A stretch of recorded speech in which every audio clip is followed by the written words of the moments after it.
Si la corrupción es una enfermedad, la transparencia es una parte medular de su tratamiento. Esta es una frase de Kofi Annan, antiguo secretario general de las Naciones Unidas. Audiencia, es Impacto. Comenzamos.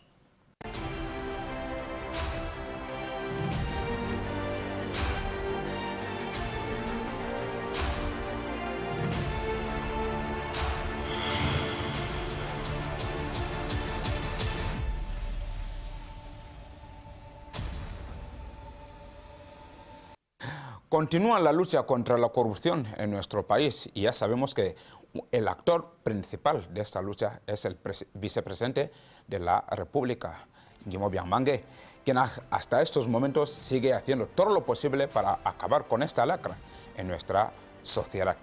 Bueno, actualmente la lucha tiene un foco principal y su foco principal actual es el Ministerio de Hacienda, porque ahí se acaba de descubrir un acto de corrupción donde los actores han llevado a cabo o han evacuado algo más de 1.000 millones. Escuchen bien, más de 1.000 millones de francos CFA. Bueno, el caso sigue en investigación y todavía nosotros estamos aquí para ir matizando, para ir analizando, para conocer un poco más sobre ese tipo de actuación y qué es lo que hay que hacer para que nuestro país pueda vivir libre de corrupción. En la jornada de hoy me acompañan unos ilustres invitados. A mi derecha ya tenemos aquí a nuestro acostumbrado invitado, es el ex viceministro de Minas e Hidrocarburos, que también es actualmente profesor de Economía en la Universidad Nacional de Guinea Ecuatorial. Estamos hablando de don Agapito Edundong. Don Agapito, siempre es un placer tenerle aquí. A ustedes también, por la invitación. Gracias. Y a mi izquierda tenemos a don Sergio Jean Mba, que es jurista. Sergio, un placer tenerle con nosotros. Es su primera vez en el programa y es un honor para nosotros. Es mío el placer. Así es. También tenemos aquí a nuestro acostumbrado analista social. Estamos hablando de don José Antonio. José. Buenas tardes. Me gusta tenerle en el programa. Ha sido siempre un placer para mí. Así es. Bueno, estamos tratando sobre el caso actual de Hacienda. No les voy a mentir, cuando se hablaba de casos de corrupción anteriormente, yo decía, ¿sabes qué? Hasta aquí hemos llegado. No pensaba que iba a volver a salir otro caso de una cifra tan abismal como la que estamos escuchando, más de 1.000 millones de francos CFA. No sé, me gustaría conocer sus primeras impresiones al respecto. Comenzamos con cualquier persona. No sé. Bueno. Yo creo que no estamos hablando nada de otro mundo.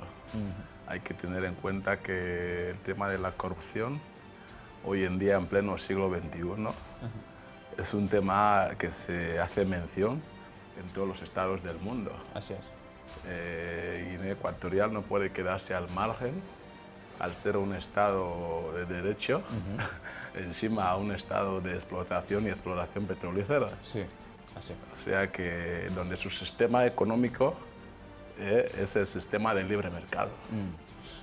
Lo cual complica un poco más las cosas y es por eso que siempre hemos tenido que ir registrando cada vez más ese tipo de casos. Exactamente, por lo que si hay que opinar o analizar a ese respecto, creo que tendríamos mucho que decir. Tendríamos mucho que decir en el sentido de que, para empezar, la corrupción no ha sido bienvenido en ningún Estado moderno. Desde luego, así es. La corrupción no puede seguir siendo tampoco hoy en día un tema de ejemplo o de referencia para los países que dicen ser un Estado ejemplar, moderno, progresivo, revolucionario para azotar lo que es el mundo para paliar, ¿no? Con esos estados de oligarquía o esos estados de la colonia, por así decirlo, sí. ¿Sabes? ¿Por qué? Porque si miramos bien, los temas de la corrupción se vienen manejando más en los gobiernos antiguos, ¿no? En los estados anteriores, es decir, donde todavía no predominaba el sistema moderno que llamamos hoy en día Estado de Derecho, Estado democrático, Estado social, Estado igualitario, etcétera, etcétera. Sí. Entonces, en ese tipo de estados es donde predominaba o reinaba temas de corrupción, donde el Estado todavía estaba en su pleno desorden, o sea que las cosas no estaban organizadas. Si lo decimos así, en estado primitivo, por llamarlo una figura clave, sí. Estados primitivos. Sí. Pero me gustaría saber, la corrupción a nivel social, sí. Como ciudadano, ¿cómo la ves? Ahí es donde vamos a culminar, ¿sabes? No podemos empezar candentes para hablar del tema de la corrupción. No es cualquier tema, es un tema complejo, como bien dice el programa Impacto. Pero bueno, ahí vamos. Entonces, como ciudadano, yo pienso que la corrupción es el hecho de que un ciudadano, ¿vale?, se hace de los bienes, en ese sentido económicos, los convierte en personales. Sí. Es decir, es el hecho de que un ciudadano de manera voluntaria y libre se hace de los bienes económicos del Estado. Sí. Esos bienes descansan, como llamamos, en la tesorería o en la hacienda. En otras palabras, en el tesoro público o el erario público. Desde luego. Por lo que cuando un ciudadano ya toma la libertad, el libre albedrío de hacerse con esos bienes, es decir, esos dineros, esos fondos, que son, por cierto, de propiedad del Estado, propiedad exclusiva del Estado, y convertirlos en privados, personales, esto ya es la figura, ya crea en sí la figura de la corrupción. Ok. Vale, no entramos todavía de lleno en el caso de Hacienda, simplemente para ir centrando a nuestra audiencia sobre el tema que estamos tratando. La corrupción es netamente... Bueno, no creo que sean únicamente casos económicos. Se puede corromper de muchas maneras. Precisamente la corrupción ya supone una figura delictiva que aparece en los estados, tanto los estados primitivos, los de tiempos de nuestros ancestrales, sí, como los modernos. Sí. Pero en ese sentido, no se trata únicamente de una figura delictiva en el sentido económico. También la corrupción se puede crear o se puede utilizar de muchísimas maneras. Cuando uno ya se hace de los bienes, digamos, el patrimonio del Estado, ¿vale? Sí. Cuando uno se hace de un bien propiedad del Estado, llámese patrimonio del Estado, convirtiéndolo en persona, eso es corrupción. Sí. José Antonio, ¿qué piensa? Bueno, agradecer por haberme invitado una vez más aquí en este programa, que es muy interesante para muchos ciudadanos de nuestro país, y sobre todo cuando hablamos de un caso que afecta a todos nosotros. Si me permites, hay un refrán que suelen decir en mi lengua materna, que no sé cómo interpretarlo, mis compañeros me pueden ayudar a interpretar, que se dice textualmente así: esa bot, anamvam, atoamvam, atoafemvam. Vaya. Me van a ayudar a interpretarlo. ¿Por qué? Es decir, el padre de familia es abuelo, es, digamos, riña, vam. Así, algo así. Sí. Entonces, cuando, tal como lo acaba de decir el compañero, cuando la situación de los estados, no solo el nuestro, venimos notando esta oleada de corrupción, sí. Decir que el padre de la nación o los que dirigen el Estado son los que dicen stop. De hecho, estamos hablando de VAM. Es un consejo que estoy dando a mis compatriotas, queridos compatriotas, que cuando la nación, los que lo dirigen, ya han dicho hasta aquí, que empecemos a respetar. Y además haciendo uso de palabras de un gran pensante de nuestro país, que dijo, yo no sé, que la corrupción se instituyó, según él, en el paraíso. Y todo aquel que no es corrupto es porque no haya visto el dinero para poder tocar la mano. Entonces, decimos, vuelvo a aconsejar con estas palabras, que todos nosotros creemos que todos somos potencialmente corruptos, pero que aprendamos a ver sin tocar. Porque cuando ves sin tocar, está bien. Cuando toques, hay que pensar en las consecuencias. Porque es una pena ver a nuestros futuros, a los jóvenes que tienen un futuro brillante, Sí. Cuando se ilustran unas ciertas caras en la televisión por tema de corrupción, es muy doloroso, muy penoso, para todo joven que se siente ecuatoriano y digno de ser llamado ecuatoriano.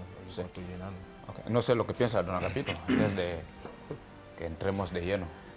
Bueno, en realidad yo creo que el tema de corrupción es un tema catastrófico que puede crear una anarquía en un país, porque en realidad cuando hay corrupción y no se cura, los ciudadanos no pueden echar la culpa a otra gente que a las autoridades que dirigen esa nación. Sí. En este caso yo puedo decir que quizás los tres poderes del Estado no se han unido para luchar duramente contra la corrupción, tal como hicieron con la criminalidad cuando aparecían los 8 machetes aquí y tal, cuando los tres poderes del Estado habían unido para luchar, se desapareció. Si es que hasta aquí yo creo que la corrupción empieza por la justicia, porque cuando usted ves a uno que ha corrompido millones o miles de millones en la calle y viene incluso presumiendo, diciendo que ¿qué habéis pensado? No sabéis que mi tío es tal, no sabéis que mi tía es tal, y ¿qué habéis pensado que me van a hacer? O me han absuelto, o me han indultado. A partir de ahí es... Estaba llamando a otros a hacer lo mismo. Este es el peor resultado que puede haber, porque vamos a suponer que no están robando miles de millones. Aún estamos hablando de 5 panes.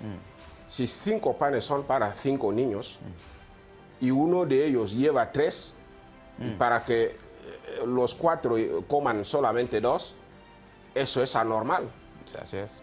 Suponiendo que es un orfanato que están repartiendo esos panes y luego esos niños son huérfanos y uno de ellos ya ha llevado 3 panes. Si le lleva la monja ahí para castigar a ese niño que ha llevado 3 panes y luego el niño regresa y viene a decir a los demás, la monja no me ha hecho nada porque yo soy el hijo de su tío. Entonces, a partir de ahí, ¿qué va a pasar con los que han quedado? Es como ha dicho al principio, una anarquía, es desorden. Los demás van a decir, ok, vamos a por ello. Pues sepamos que aquí no es cosa de risa ni de película. Desde luego. Es una situación catastrófica y merece una lucha muy dura. Así es. Y la lucha no que es difícil, es muy fácil, solo que hace falta tomarlo en serio. Así. Okay, además, haciendo uso de, bueno, acompañando un poco al compañero lo que acaba de decir, bueno, Guinea Ecuatorial no es un estado corrupto, sino es un estado que está luchando contra la corrupción, porque el gobierno tiene suficientes herramientas para poder esconder toda la información que hoy se está dando a la luz de todo el mundo. Sí. Por lo tanto, aquí hay que aplaudir la acción valiente de nuestro querido vicepresidente de la República, porque un sabio dijo, no sé si me acuerdo, creo que es un sabio chino, que cuando empiece a usted a luchar contra la corrupción, prepara a meter en la cárcel a tus amigos, a tus hermanos, a tus padres, a tus familiares, porque tal como nuestro cabeza pensante de un país dijo que todos nosotros somos potencialmente corruptos. Sinceramente es verdad. El ser humano tiende a desviar, a mentir, a jugar falso. Sí. Por eso está la ley, para no haber esa conducta. Sí, gracias. De no haber sido que hay leyes, normas que orientan, que constituyen un Estado de Derecho, de verdad viviéramos en un mundo de desorden. Sí, pero según ha dicho don Agapito, pasa que en esa lucha, como usted acaba de señalar, parece que el vicepresidente está solo. Y por Ahí eso, está. de ahí que Ahí él estaba está. apelando sobre Porque hay tres esos órganos que deben juntarse, que deben apoyarle. Primero, el legislativo, que debe sacar leyes que luchan contra la corrupción. Yo no soy diputado, ni senador, ni nada, pero yo creo que yo puedo mencionar una o dos leyes que tan solo con esas dos leyes no va a haber más corrupción. Por ejemplo, si llegan a poner una ley que dice $1 por un mes de cárcel, ya está. El que quiere que robe 1,000, pero que sepa que $1,000 equivale a 1,000 meses de cárcel y sin indulto. Es suficiente. Yo sí creo en este punto de que Y si dejan a un órgano luchar solo y el otro solamente mirando o de espectador, yo no. creo Bueno, que vamos a ir entrando poco a poco. Quiero que veamos el reportaje sobre el caso de Hacienda, así entramos de lleno en la materia. Ok. Se descubre otro agujero negro en el Ministerio de Hacienda, donde se ha desvelado una estafa de más de 1.223 millones de francos CFA, los cuales se han estado desviando desde hace 12 años. Esta vez ha sido la Dirección General de Bancas, Seguros y Reaseguros, donde los diferentes responsables han estado desviando importantes sumas millonarias, justificándolas con viajes, cursillos, pago de becas a estudiantes y compra de material de oficina. La investigación que realiza la Gendarmería Nacional sobre el particular viene a colación al caso Pinto, en el que algunos empleados de la dirección cobraban en negro las contribuciones que se debían ingresar al Tesoro Público con documentos improrrogables que ellos mismos prorrogaban cada año y justificaban con estrategias y honorarios técnicos. Durante las investigaciones de este caso, la Gendarmería se ha topado con una trama corruptela de la misma dirección, el desvío de más de 1.000 millones de francos CFA seccionados por periodo de los directores que han ostentado dicha responsabilidad en los últimos 12 años. Un desvío con un mismo patrón, lo que para la Gendarmería supone una herencia de la misma sección de Hacienda. Según los datos que se maneja, la Dirección General de Bancas, Seguros y Reaseguros tiene una cuenta con la que opera de manera oficial, controlada por el ministro, el viceministro y el mismo director general de turno. Sin embargo, desde hace años existe otra llamada Proseguros que solo maneja el director general de turno. Los fondos de esta cuenta provienen de la imposición del director a las empresas para que seccionen el pago de sus tasas, una parte en la cuenta oficial y la otra en la cuenta interna para supuestos gastos de funcionamiento. Sí, efectivamente. La cuenta Dirección General de Bancas, Seguros y Reaseguros es una cuenta que se utiliza para hacer pagos externos, es decir, pagos en el extranjero. Principalmente suelen ser, en mi época, para pagar las contribuciones de Guinea Ecuatorial como Estado miembro de la CIMA. Todos los estados, que son 14 en total, pagan anualmente una contribución para el funcionamiento de este organismo internacional. Después también la misma cuenta se utilizaba para el pago de estudiantes que tuviéramos fuera, estudiantes ecuatoguineanos que están siguiendo formación en materia de seguros, se utilizaba esa cuenta. Y si hubiera una formación también dentro del personal de la dirección, una formación importante a nivel de coste, también se podía utilizar esa cuenta. ¿Y la otra? La otra cuenta, Proseguros. Proseguros es un proyecto que se creó en el seno del Ministerio entonces, Ministerio de Economía, Comercio y Promoción Empresarial, que es donde estaba afectada la Dirección General de Bancas, Seguros y Reaseguros. El proyecto nació con la idea de que en el año 2008 el gobierno promulgó un decreto para establecer los seguros obligatorios. Entonces, la finalidad del proyecto era, antes de que se pusiera en exigencia el cumplimiento del decreto, un poco llevar a cabo funciones de sensibilización, funciones de adecuación administrativa, traducción de las leyes, porque el Código CIMA estaba en francés, etcétera, etcétera. Entonces, así es como nace el proyecto Proseguros. El funcionamiento del proyecto es a nivel de financiación del mismo. La financiación del proyecto proviene de las empresas aseguradoras. ¿Por qué? Porque la CIMA lo establece así. Las empresas aseguradoras, dentro de su cifra de negocio, pueden o deben contribuir a los gastos de funcionamiento de la Dirección General, internos y luego a los gastos de promoción del sector de seguros, y además con esas contribuciones también el país soporta lo que he mencionado antes, las contribuciones a la Secretaría General de la CIMA.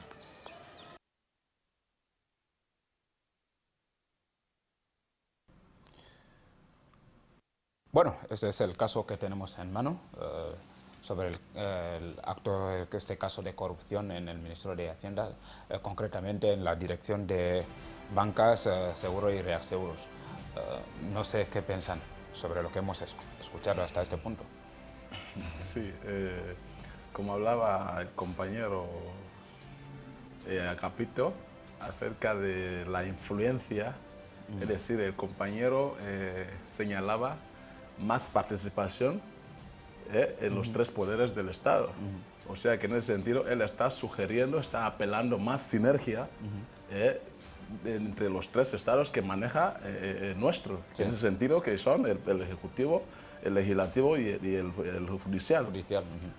Hablando del tema de corrupción, yo creo que yo no estoy contradiciendo ni quisiera contradecir directamente todo lo que dice el compañero, pero quiero hacerle ver que el grado de participación, que es lo que aquí estamos llamando sinergia entre los tres poderes que manejamos en nuestro Estado de Derecho, realmente están participando. Están participando en cuanto a ese tema de corrupción y otros temas más. Pero ¿qué pasa? Pasa que muchas veces no notamos de manera directa las intervenciones de cada uno de esos poderes. En el reportaje hemos escuchado hablar de una investigación de la Gendarmería, incluso una recaudación de la Gendarmería. La Gendarmería ya forma parte del Poder Ejecutivo cuando ya toma actuación directa en unas actuaciones o comportamientos por parte del Estado, como estamos hablando, hacia los ciudadanos. Es decir, desde el momento que la Gendarmería ya se hace de esos dineros o de los papeles o documentaciones o del caso mismo o de la misma investigación, cuando ya forma parte de la investigación en una palabra ante un caso de corrupción, ¿vale? El Poder Ejecutivo, directa o indirectamente, ya está actuando. ¿Me explico? Sí, ¿por qué está actuando? Porque el cuerpo de Gendarmería es un cuerpo de orden público que actúa a través del Ministerio de Defensa y de Seguridad. Y ellos esos ministerios pertenecen al Poder Ejecutivo. Es decir, los que actúan en primer plano de comportamiento, acto, a resultado, a reacción. Sí. Comportamiento, reacción. El Poder Legislativo, en otro sentido, yo creo que el compañero decía también... El mismo vicepresidente hace parte del Poder Ejecutivo. De hecho, de esto por allá voy. El compañero decía, ha hecho mención que estamos persiguiendo la corrupción. Sí. No podemos quedarnos al margen de los estados corruptos ni del hecho de la corrupción, la figura de la corrupción. Pero sin embargo, al ser un joven en vía de progreso, de desarrollo, un estado que está buscando llegar a la altura de los demás, ¿vale? No podemos dejar de hablar de corrupción. Pero la forma en la que se puede ver en cada uno de esos poderes del Estado es la que quiero hacer mención. Sí. De una manera resumida, les acabamos de escuchar a la Gendarmería que ha tomado ya el expediente. Hoy en día ese caso descansa el seguimiento en las manos de la Gendarmería. Sí. Entonces el Poder Ejecutivo pienso que está actuando. El Poder Legislativo, antes de llegar a la figura del vicepresidente que hace mención el hermano, estamos hablando todavía de los poderes. Sí, pero en ese caso el vicepresidente está en el lado del Poder Ejecutivo. Precisamente. Del cual ya hemos hablado. Ya ahora hemos hablado del Poder Legislativo. Ya hemos hablado del Ejecutivo. El vicepresidente es el vicepresidente de la República de Guinea Ecuatorial, encargado del Ministerio de Defensa y Seguridad Nacional del Estado. Sí. Si hemos dicho que la Gendarmería ya actúa, es porque el vicepresidente ya está actuando. Así es. No hace falta En otras palabras, vamos Ejecutivo a dejar que el Poder Ejecutivo aquí está actuando. Si me permites, Sí. cuando hablamos de los tres poderes del Estado, hablamos del Poder Ejecutivo, Judicial y Poder Legislativo. Pero cuando hablamos de ejecución, Poder Ejecutivo está encima de todo. De hecho, quiero agradecer y agradezco sinceramente la valentía y la responsabilidad de nuestro presidente de la República. ¿Por qué lo digo? Les voy a robar un minuto. Lo digo porque Guinea Ecuatorial es un gran país, un grandísimo país. ¿Por qué lo digo? Porque alguien piensa que no, Nigeria es un gran país más que Guinea Ecuatorial, que si Camerún es en extensión y tal, etcétera, etcétera. Yo, juez de audiencia de yo no sé, de Añez o de Vivien, somos todos familiares.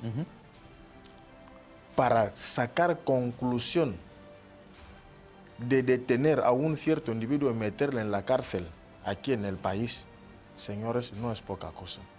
No es porque la justicia no ejerce su trabajo, no es porque los poderes del Estado no funcionan como deberían funcionar.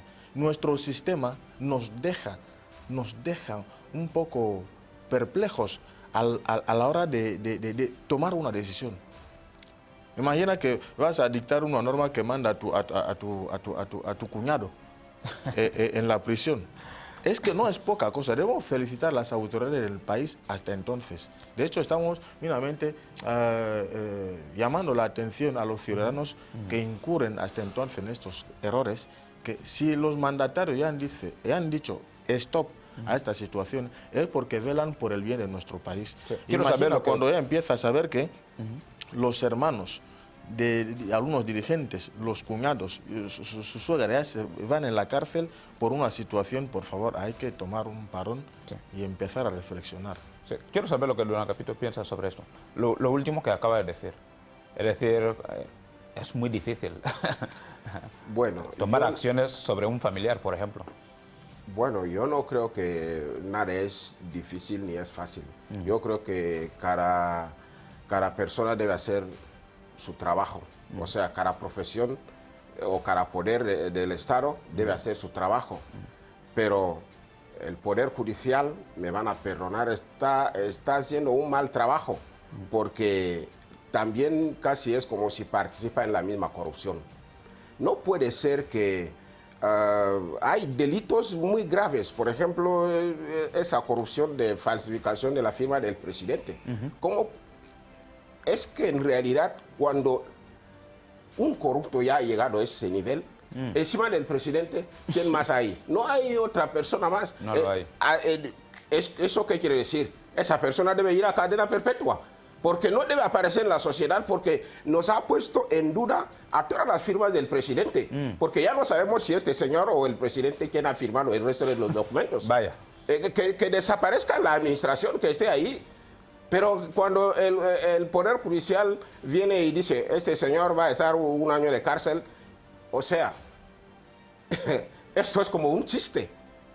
Porque nos da, no somos tontos. El señor ha dicho que somos un gran país. ¿Qué quiere decir? Porque estamos, y no somos un país analfabetizado, donde pueden decir que ese delito no es grave, es leve, cuando realmente es grave. Pues, ¿por qué uno que ha robado 100.000 sí que está en la cárcel, y el que es capaz de falsificar firma del presidente le van a decir que casi la condena es la misma? Eso es como si el Poder Judicial también ya forma parte de la corrupción. Entonces eso es un desánimo total de la sociedad. Y por eso yo digo que para que esa lucha realmente vaya en camino que debe ir, esos 3 poderes del Estado deben juntarse las fuerzas, tal como habían juntado las fuerzas en momentos de la lucha contra la criminalidad, cuando estábamos sufriendo el caso de los 8 machetes de aquí y tal. Nadie ya no podía salir fuera, pero ahora ya estamos. Pero a pesar de esta situación, aún se está registrando que ciertos individuos hasta entonces aún siguen robando, macheteando a causa de... Es decir, que el ser humano No, es señor, así. no le corto. Yo le quiero decir, ¿por qué se siguen macheteando a la gente? Porque ha habido un lapsus aquí en el medio en que el presidente había indultado a los presos políticos, pero en cambio los corruptos jueces fueron a poner en la lista a esos criminales, en la lista de la gente indultada. Por eso parte de esos criminales han vuelto a ir en la calle y están haciendo esas acciones. No es porque los tres poderes no lucharon y casi acabaron con esa criminalidad. Pero eso ocurrió aquí en el medio, todo el mundo lo había oído. Creemos que estamos yendo bien porque una vez que el Poder Ejecutivo inicia un proceso, yo creo que está llamando la atención a los demás poderes para unirse los esfuerzos para luchar contra la corrupción. Pero sinceramente sigo insistiendo en que simplemente hay que estar al frente de 5 guineanos para dirigirles o orientarles sobre una situación, para conocer, usted, Excelencia, usted ha sido ministro, usted conoce bien el ser guineano. Somos un país tan complejo, a pesar de que somos pocos, pero somos tan difíciles de manejar. ¿Pero qué nos hace tan difícil de manejar? De hecho, estoy felicitando la actuación del presidente de la República, que desde aquel entonces hasta ahora sigue dirigiendo este país con muchísima responsabilidad. Porque nosotros mismos somos difíciles. Nosotros somos los que rinden las cosas difíciles. Hasta incluso aquí no hay problema de que, mira, si le puedo tomar un ejemplo, hace poco, yo creo que tomé este ejemplo hace unos días aquí, que sucedió algo en mi propio barrio. Una mujer viene a denunciar que los jóvenes han robado en su casa. Y ahora cuando la gendarmería llega, arresta a los jóvenes, es cuando los jóvenes arrestados dicen que nosotros no hemos venido aquí porque no conocemos el territorio. Aquí hay un joven aquí dentro en la casa, el que nos ha orientado a venir a robar. Y conoce el territorio. ¿Y quién era el hijo? El hijo era de la mujer que denunció el caso de robo. Vaya. Automáticamente esta mujer cambió de versión. Vaya. Dijo, es que no, lo que quería decir es que no han robado. Es que así somos. Imagina que usted dirige a este conjunto de individuos en todo el ámbito nacional. Gente tan difícil no he visto como guineano. Entonces, de hecho, estoy felicitando la actuación de la justicia, porque la cuestión no es poner a todo el mundo en la cárcel.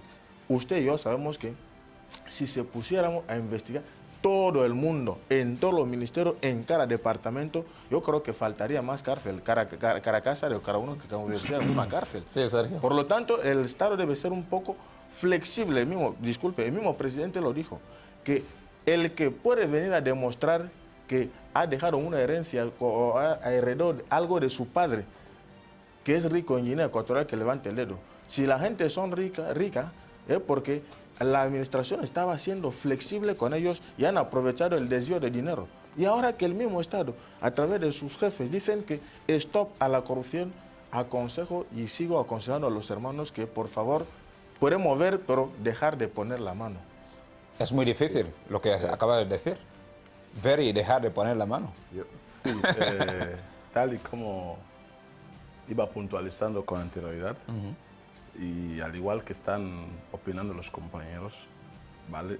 No podemos obviar de algunas cosas, no podemos obviarnos de ciertas cosas, ¿vale? Tampoco vamos a llamarle pan lo que es bollo. Bollo es pan, pan es pan, por más que los dos se preparan con harina. Okay. Hemos empezado mencionando los 3 poderes del Estado, ¿vale? Haciendo ver que los 3 deben influir para con ciertas actuaciones. Sí. Ahora estamos hablando del tema principal de la corrupción. En este caso, los 3 estados deben dar sinergia en la lucha contra la corrupción. Sí. Ya hemos hecho mención en el Poder Ejecutivo, que es el que finalmente toma decisiones, actúa, después de los 2 anteriores, que es el Legislativo y el Judicial. ¿Por qué creemos aquí que los 3 no están actuando? Los 3 están actuando. Y en muchas ocasiones los dos actúan incluso juntos y deciden juntos, ¿vale? Solo pasa que hay hechos como temas de la corrupción que no podemos resolver en un día del hecho. Ni se pueden resolver de la noche a la mañana.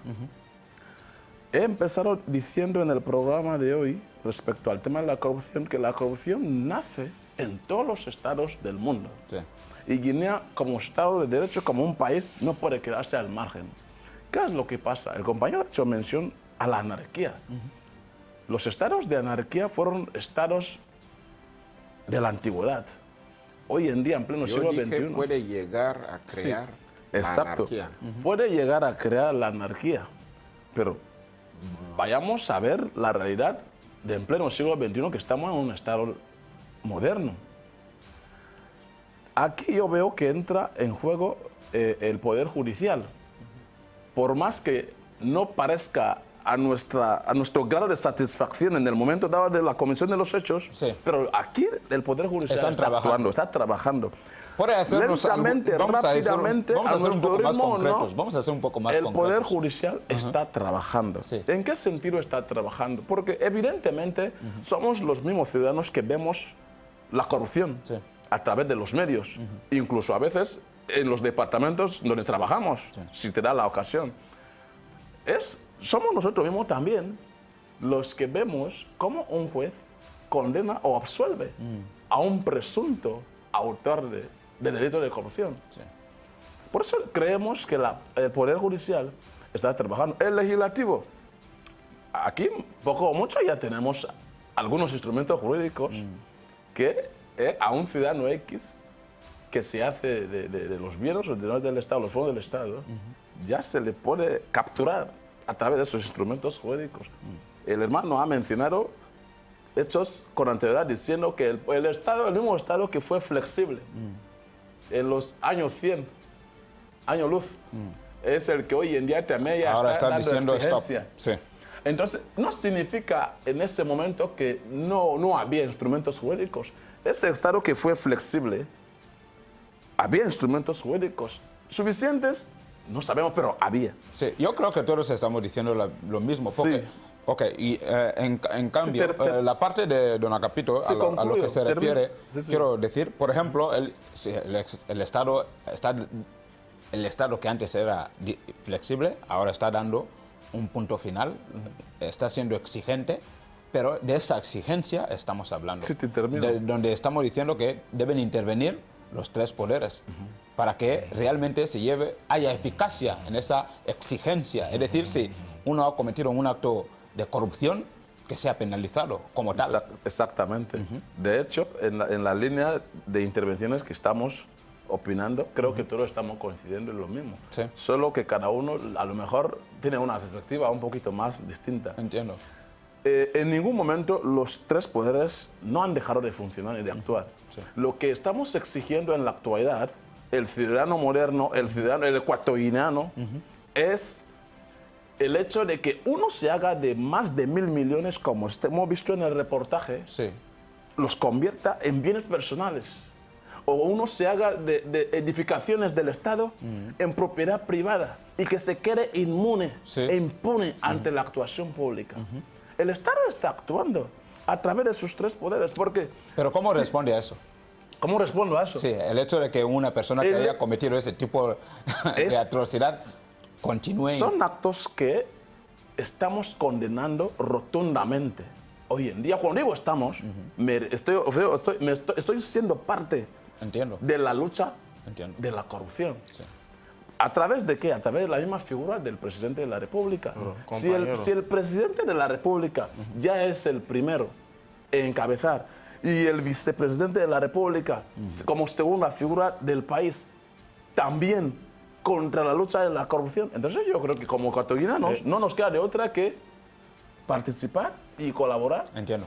Hay que llamar la enfermedad por su nombre. Así. Porque cuando vas en el hospital te mandan a hacer análisis y el médico o el analista identifica la enfermedad que sufre a fin de que el médico te da la, ¿cómo se llama esto? La receta. La receta. Para curar la enfermedad. Así es. El Poder Judicial siempre ha sufrido injerencia. No es porque no ha estado trabajando o no trabaja. Exactamente. Es lo que a nosotros nos molesta, porque el problema de la corrupción, somos nosotros los que escondemos la corrupción. De hecho, al principio he dicho que en vez que un Estado ya empieza a denunciar los hechos corruptivos, es porque ya está caminando hacia una total transparencia. Sí. ¿Por qué? Porque si el Poder Judicial si le dejamos la total independencia de este poder, tal como los mismos jueces lo suelen decir, habría efectos. Pero el problema está en que somos uno, somos todo en uno. Un accidente de 5 personas mueren aquí, todo el mundo llora. Este es el principal problema. Y ahora que los dirigentes han dicho, para perseguir la corrupción, vamos a meter a nuestros cuñados en la cárcel, a nuestros hermanos, a nuestras suegras. Ojo, cuidado, seguimos diciendo, el problema no viene de fuera. Los que vienen a corrompirnos son nigerianos, ni son cameruneses. Sí. Estos que han falsificado la firma del presidente, ellos no sabían cómo es la firma del presidente. El problema es nosotros mismos, somos los que somos los promotores de la corrupción.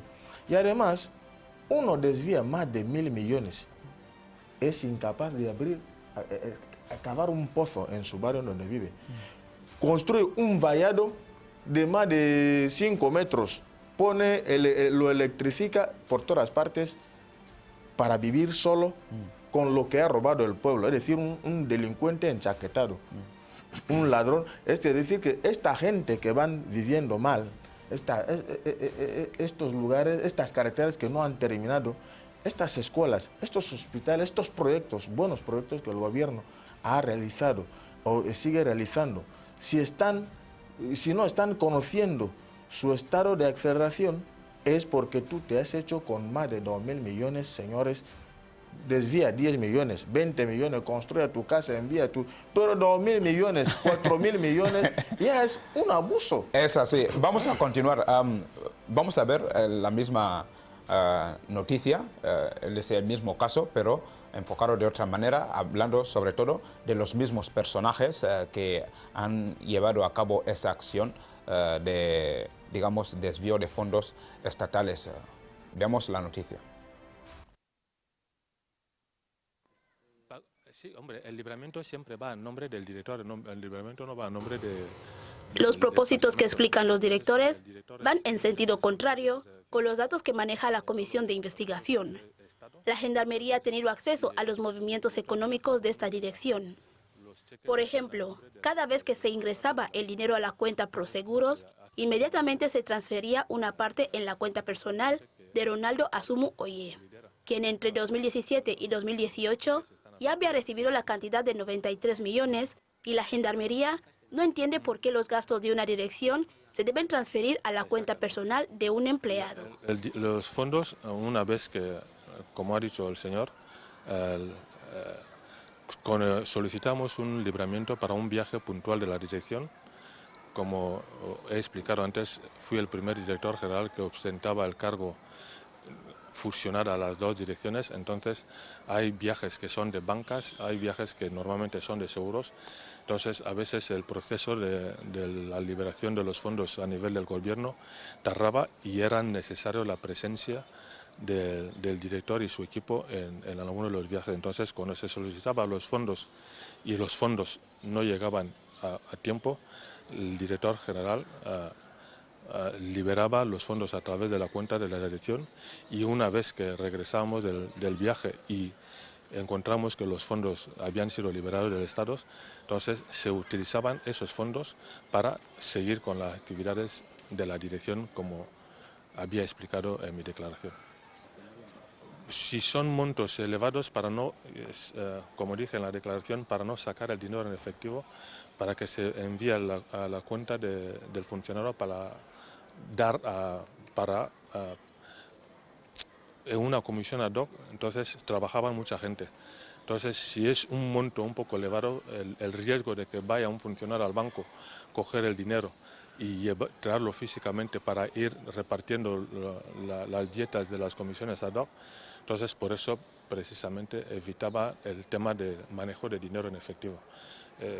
Lo que se decía, si teníamos una actividad puntual, entonces si necesitábamos fondos, se solicitaba a la aseguradora un anticipo de una tasa que por ley él tenía que pagar a la dirección. Entonces se le explicaba en el escrito por qué se necesitaban los fondos y ella hacía el adelanto.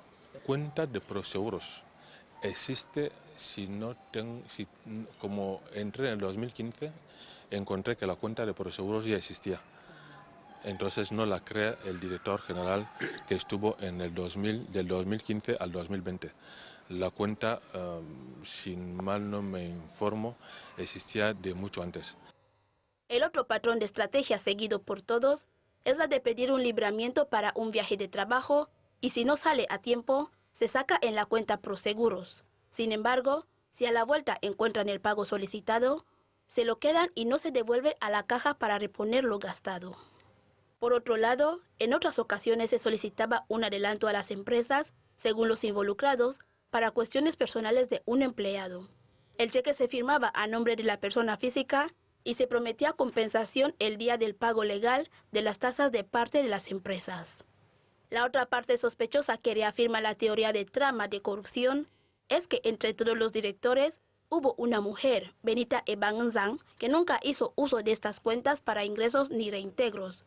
Ella utilizó únicamente la cuenta oficial en la que firma con los miembros del gobierno. Por lo tanto, la Gendarmería no comprende cómo funcionaba la dirección en la era de Benita ni por qué los otros actuaban con el mismo patrón. Según los extractos, Ireneo Mbamangue estuvo de 2012 a 2015 y debe justificar 77 millones. Baltasar Ebanyangongalu de 2015 al 2020 y debe justificar 910 millones. Benita Ebanzan, nada que justificar. Juan Manuel Afogu Umbomío, de 2021 a 2023, y movió más de 50 millones. Rubén Félix Osa Nzan, periodo 2023, debe justificar 85 millones. Por su parte, Ronaldo Asumu, a pesar de no ser firmante de la cuenta, debe justificar 93 millones porque es en su cuenta personal donde se hacían las transferencias del dinero procedente de la cuenta Proseguros. En cuanto a Juan Manuel Afogu Umbomío, ha huido del país con la ayuda de un amigo y conductor a quien informó de sus planes. Esa cuenta se alimenta, como le dije. Por ejemplo, el director puede solicitar fondos de una empresa aseguradora y la empresa aseguradora le inyecta fondos en esa cuenta y así él poder utilizarla para realizar sus tareas. Yo creo que los directores que han pasado aquí os han contado la historia de la cuenta, cómo debe funcionar. Los mismos gastos, ya sea de nóminas como otros gastos que se debe hacer la dirección. Yo soy jefe de servicios, llevo ya 8 años. Entonces, todo lo que se transfiere a mi cuenta también ha sido gastado para las funciones de la Dirección General de Bancas y Seguros. De los implicados están puestos a disposición judicial, mientras que los bienes del fugitivo están siendo embargados para ponerlos igualmente en las manos de la justicia.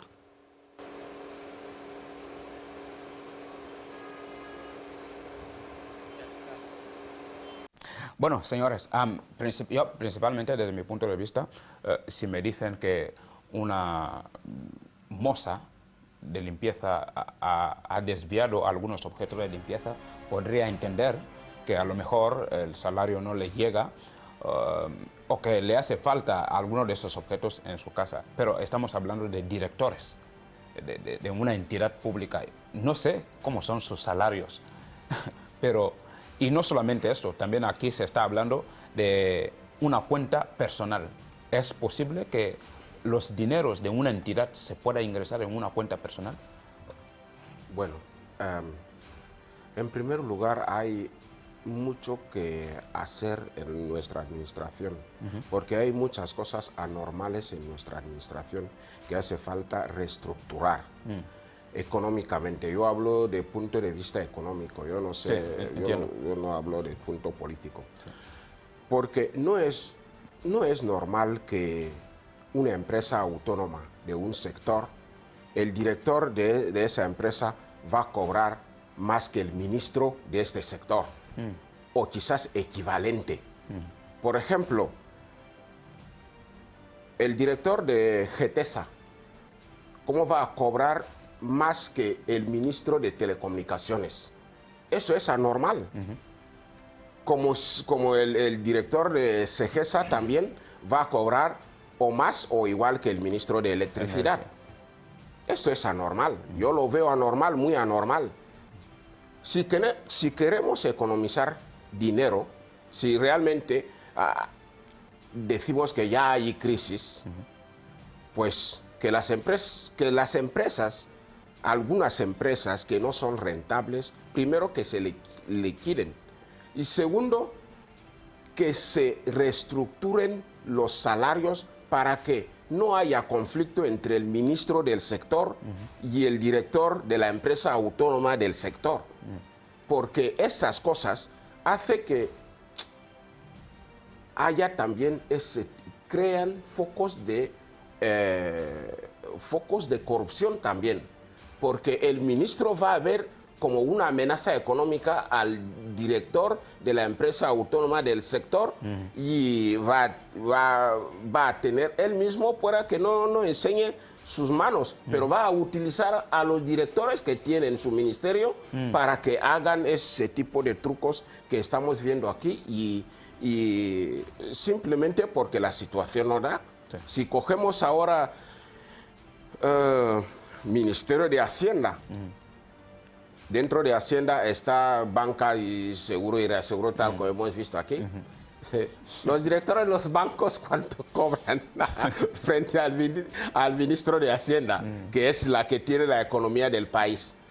O sea, hay situaciones que, bueno, se justificaría de alguna forma que se ha copiado en alguna administración externa, pero no tiene una lógica económica aquí. Eso es uno. Segundo,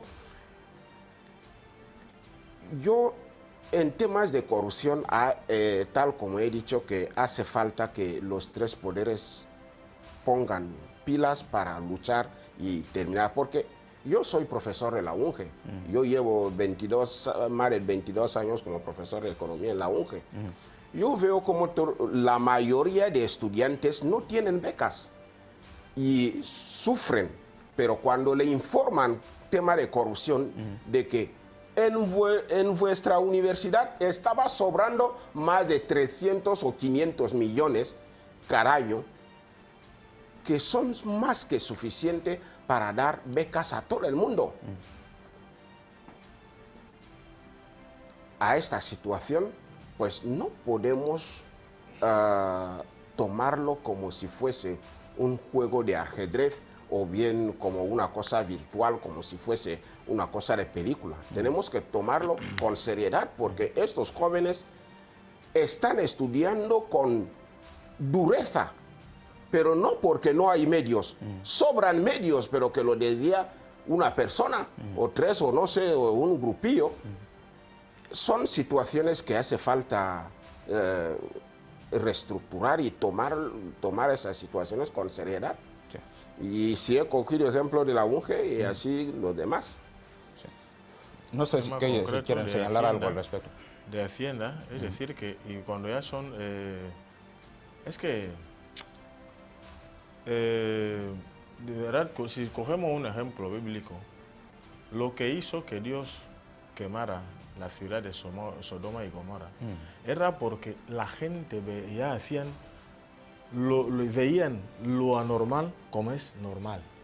Ya se casaban con sus propias hijas, ya hacían idolatría, algo que no era normal. Sí. Ya lo convirtieron en algo normal. Entonces esto provocó la furia del Todopoderoso para quemar la ciudad. Entonces debemos ver que, si vamos a hablar de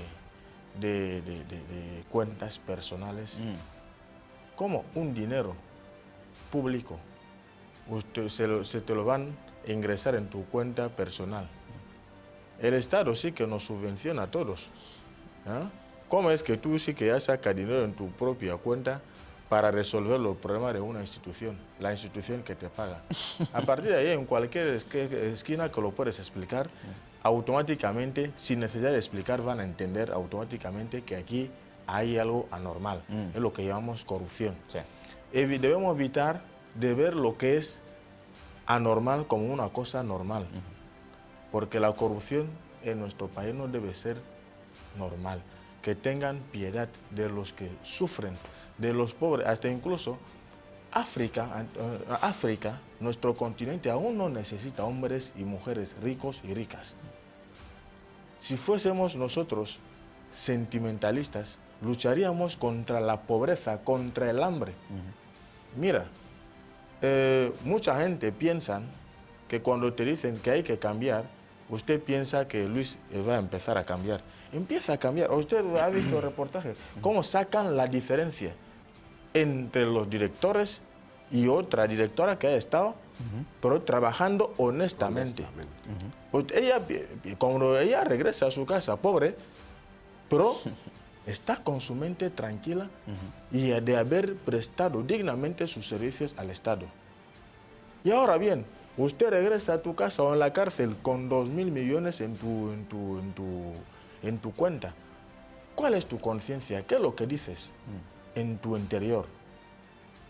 Es decir, que la gente que te van a ver bajando botellas de champán en una discoteca o haciendo grandes fiestas van a entender automáticamente: este debería ser el dinero que nuestros hijos y nuestras hijas podrían haberse beneficiado quizás para un determinado fin público.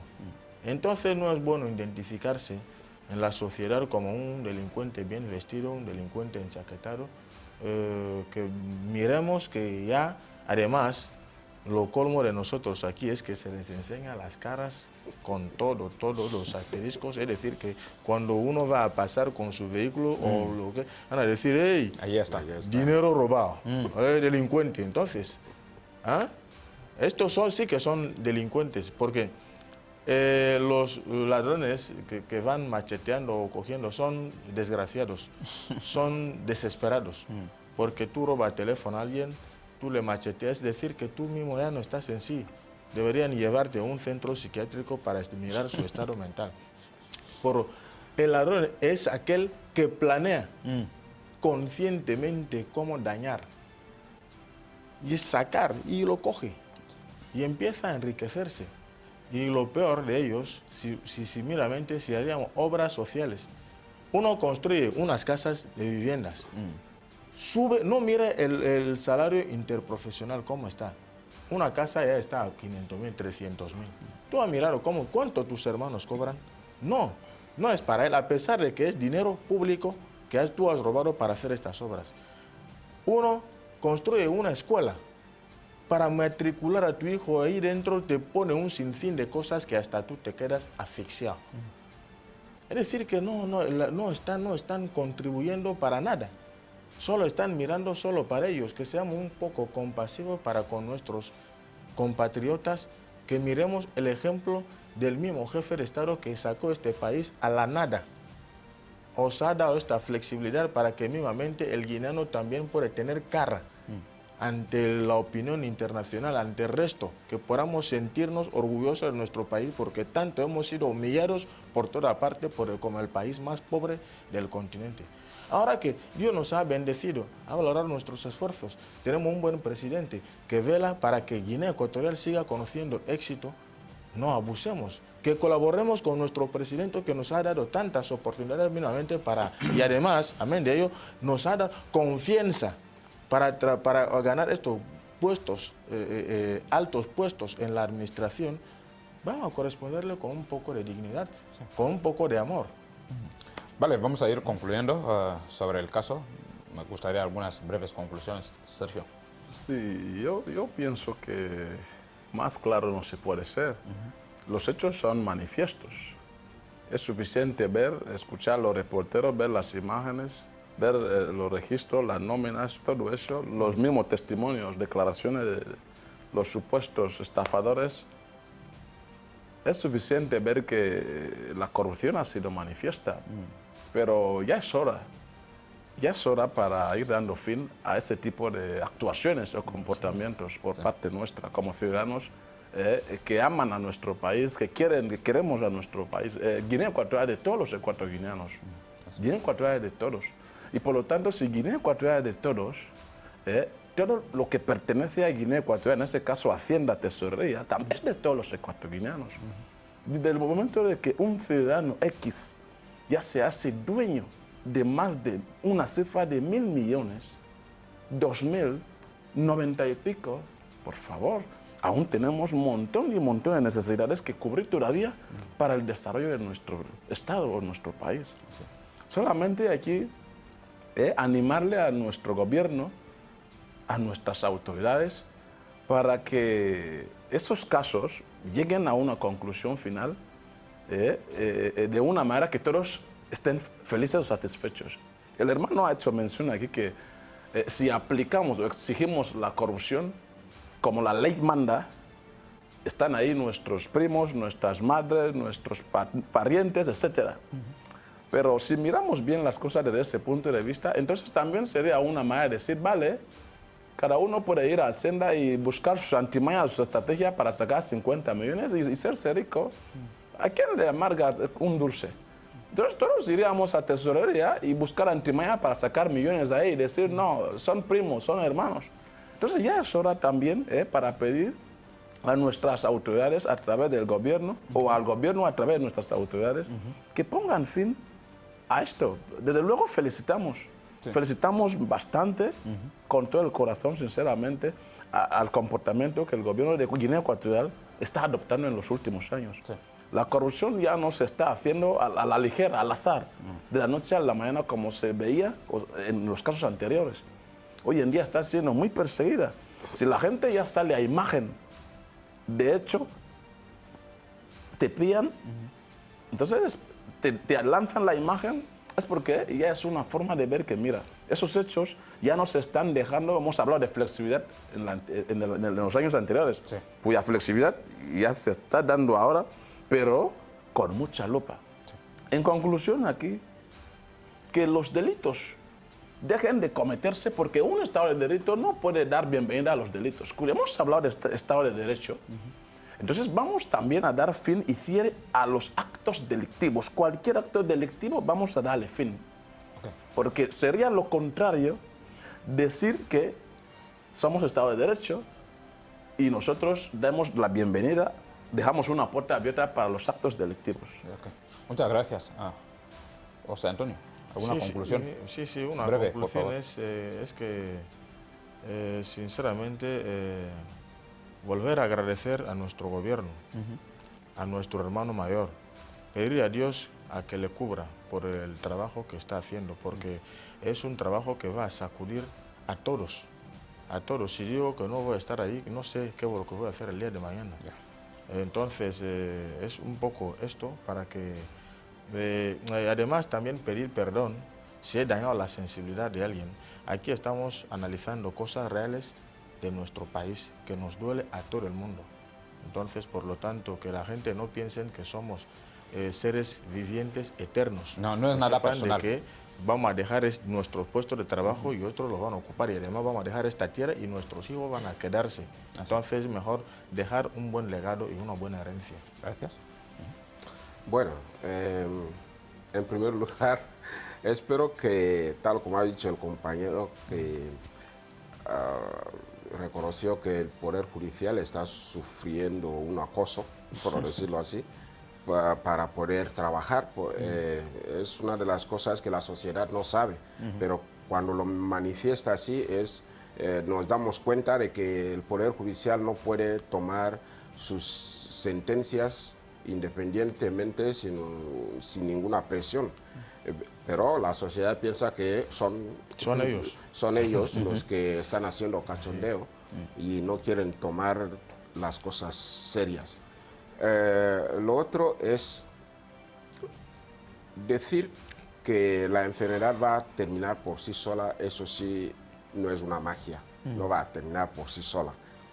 Hace falta que el vicepresidente endurezca su posición, haga seguimiento de los trabajos que ha hecho, si se sigue trabajando en el Poder Judicial, sobre todo, ya que allí deben culminar, porque a veces puede enfocar un caso como este que tenemos aquí ahora, y resulta que no se culmina a nada. Están esperando que el vicepresidente olvide y los corruptos van a sobornar quizás al Poder Judicial. Igual un caso despierta otro caso. Un caso. Porque este caso de Pinto sí que ha despertado este caso. Esperamos que el vicepresidente haga seguimiento de todos los casos que ha abierto, porque yo mismo, tal como estoy aquí, soy también víctima de un caso de corrupción. Vaya. Por ejemplo, nada más cesado de viceministro, de miembro de gobierno, alguna autoridad ordenó que me borren de la nómina. Y hace 4 años que Agapito no recibe su salario. Vaya. Pero a pesar de que el caso ha llegado hasta la vicepresidencia y el vicepresidente decretó a la función pública del porqué de esa situación, y la función pública también le ha dado informe favorable de que Agapito debe cobrar. Cesar a alguien de miembro de gobierno no es cesar de funcionario. Pero los mismos han hecho las artimañas para poder desviar las respuestas para que no vuelvan a llegar al vicepresidente. Por eso Agapito hoy en día está 4 años sin salario. Pero no pasa nada, como la vida sigue, entonces tarde o temprano se va Así es, desde luego. Se va a terminar eso. Esperamos que esa lacra algún día podemos cantar la victoria que cuando había corrupción en Guinea. Así es. Porque tal como dijo el compañero que había un momento en que Dios, castigó a Sodoma y Gomorra, porque lo que era anormal ya era normal. Para que esa anormalidad que no se convierta en algo normal. Así es. Muchísimas gracias, de verdad, señores, por su participación en el programa, y de verdad esperamos que esa lucha que está emprendiendo nuestra sociedad o nuestro país que está encabezando el vicepresidente de la República haya resultados muy positivos, y de verdad siento mucho lo que le sucedió y espero que haya una pronta respuesta al respecto. Audiencia, muchísimas gracias por estar con nosotros, ha sido un placer, les esperamos el próximo programa. Adiós.